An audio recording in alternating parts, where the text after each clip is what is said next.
First, I'd like to mention to everybody, sort of an announcement, I guess. We just got another commendation from IBM to support the Pivot Act, another stakeholder. I mean, if you look at the list of these companies that thought today's hearing and the discussion about this bill was really an important thing, you'd wonder why all the people over here were so critical, and some called it even a stupid hearing. But I digress. I guess those companies are all, going the wrong way. They're not, of course, and we appreciate the support, despite what the left side of this committee has said today.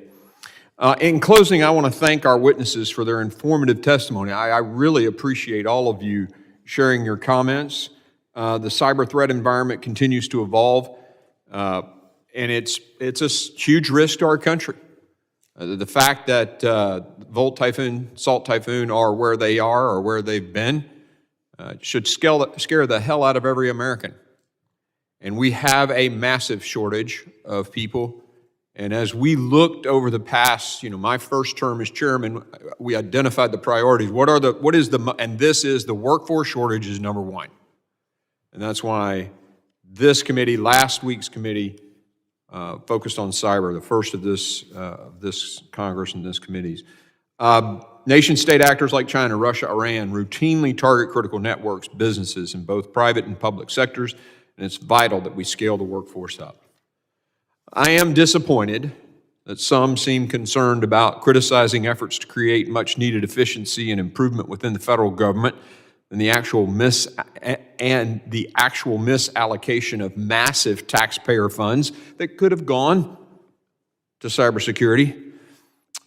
Today's hearing and the Cyber Pivot Act are focused on leveraging flexible approaches to close talent gaps and improve our cyber workforce using lessons and approaches from the private sector.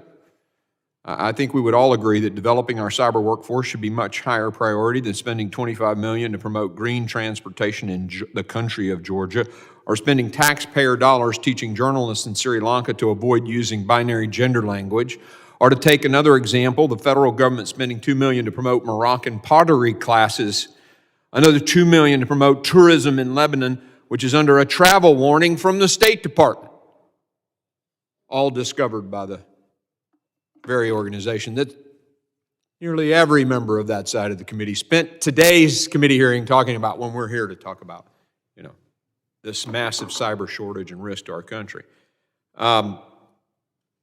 These are just the tip of the iceberg. Someone told me as I was walking in this morning, we sent $49 million to Guatemala to build a gas station that never got built.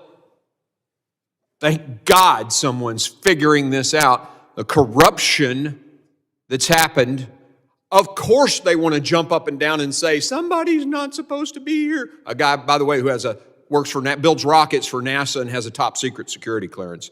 I'll just correct the record on that. When you bring efficiency to government, you invest in the core needs of government. What is a core need of government? Cybersecurity. The enemy has invaded our infrastructure and our telecommunications networks.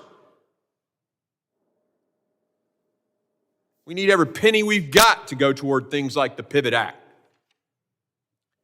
Our approach to Cyber Pivot Act has received significant support from the cyber security community, trade organizations, businesses. We've talked about this. I look forward to making this bill become law this Congress because our nation needs it. And even the witness from the other side agreed with that.